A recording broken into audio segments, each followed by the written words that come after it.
Hello, it's Meg. I'm back with monthly garden tours. It's been kind of a whirlwind of a calendar year so far. It is early June and the garden is still not fully planted, and that is on purpose. It's by design. I've got space I'm holding out for some of my summer squash, winter squash, as well as some of my major fall plantings.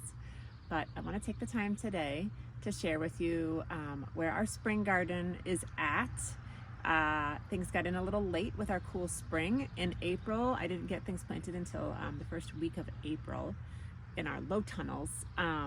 We've been eating pretty well for the last 2 weeks from the garden at this point, and we'll be eating better and better with more diversity as the weeks pass. So we've completed our first succession of bok choy. Like, we've eaten through all 9 of them. I just harvested the last 2 last night. We've got a second succession in the works, and I've also got it direct seeded, and those are baby bok choys. Those are just about done too. And then I also direct seeded more bok choy. I don't usually do that, but I thought I'd give it a try. I've tucked it in a few spots where I had some space.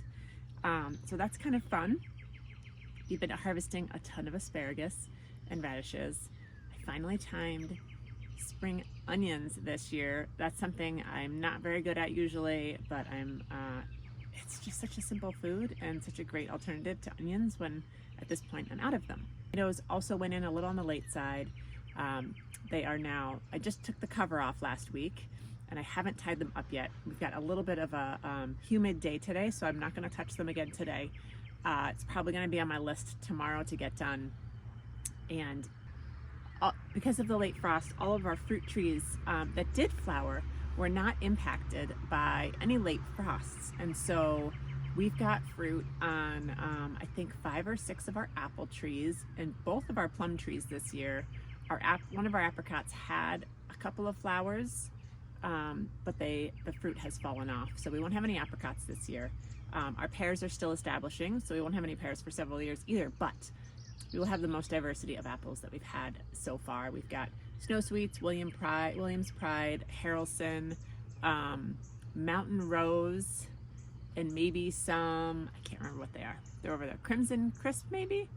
Anyway, it's going to be really exciting to have those, and they, like all of my plantings, are spaced out across late summer and fall so that we have a nice succession of apples that come into season across a couple of months in total, from the first ripening to the latest ripening. So sometime in late August to sometime in October.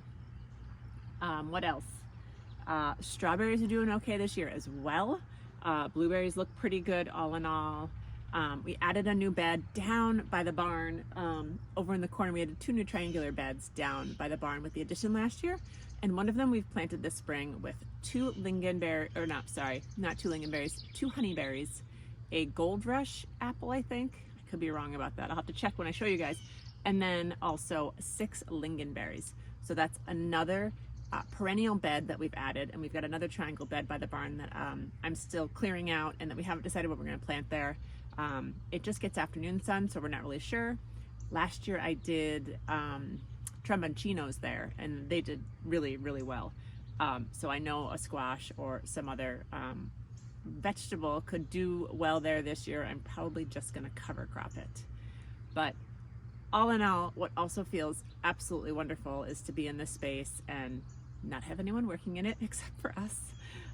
Now that the construction is done, and the upside of my dad passing is that now my travel schedule is not as intense, and I don't have to be away from the garden as much. As hard as that is to say, it is a blessing that he's no longer suffering, and that I'm able to have this space and kind of get this time back in a way, or move forward. I mean, I'm not getting the time back. The time was well spent last year. But we're going to be here all summer, and so that feels great. It's been several years since we've been able to really be here all summer. And the first year with the garden expanded. So I've planted lots of corn already, lots of beans already. I've got multiple different types of dry beans up in various places. I've got my Borlottis that I love, and I've got Dapple Grays. That might be it. Oh, and then I've got a purple potted that saved seed that I'm trying to stabilize. that I think was a hybrid that happened in 2019 here. So I've got those 3 dry beans in.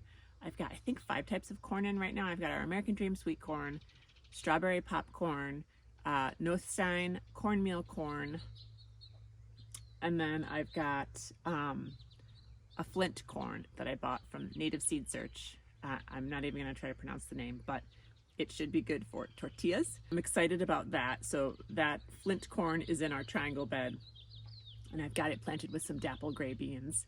And then we've got just a ton of brassicas still. The spring garden is a little delayed, but we have got, I haven't harvested a cabbage yet. I did harvest my first kohlrabi yesterday, but our little Tiara cabbages are still sizing up. I usually could harvest one before the beginning of June, but this year it just doesn't feel like, well, obviously, here we are, June 7th, and I still haven't harvested one, so wasn't in the cards for us this year. Broccoli is also coming on. I did harvest some little broccoli shoots last week off of a Dicheco. However, they didn't look great. I've had some plants that seem to have like prematurely bolted this year, and I don't know if it was exposure to cold weather maybe in April or what. My red Napa cabbage has gone to seed. It looked weird a couple weeks ago. The leaves are supposed to be a deep, deep red purple, and those leaves have turned green, and now there's a flower head in the middle. So it's unfortunate. I'll pull it and throw something in there, maybe toss some cilantro in there or something like that really quick before that whole bed's going to turn over again in July for our fall carrots. And we've also got a ton of flowers flowering already. We've got several types of nasturtium. I've got Bloody Mary nasturtium and Whirlybird nasturtium that for sure are in bloom already. My Alaskan nasturtium is up on our patio in containers with extra tomato plants. I've got some calendula that's flowering already, my Resina and my zeolites. I've got both types of sweet Alyssum flowering already, and my earliest Zinnia flowered, which was a queen lime red. It just opened a couple of days ago this weekend. So that's pretty exciting. To me, that's a good indication that soil is warming and the plant roots are happy, because even though we've had kind of a prolonged cold spring, I look to things like these blooms, like these annual flowers that are real heat lovers. When they start flowering, it says to me that the soil temperature is warm enough for them to really set their roots, go wild underground, and really establish. So my peas too, we always plant them April 1st. It's just kind of a nice stake in the ground for me to say, all right, it's spring, let's go. It was very cold. My soil temperatures where I planted them, I didn't plant any of my peas covered under any row cover this spring. Soil temperatures were maybe like 40, 42. So I knew that I was pushing it. The result was they didn't germinate for about 3 weeks, and then they kind of stagnated. I don't have any flowers on my shelling peas yet, or my snow peas that I've seen, but my sugar and snap peas had flowers about a week ago, and now they've got small peas forming. So I'd say it's usually about 2 weeks from when we see our first flower to when we really get enough of a flush to have a meal. So I can't wait, because spring peas are wonderful.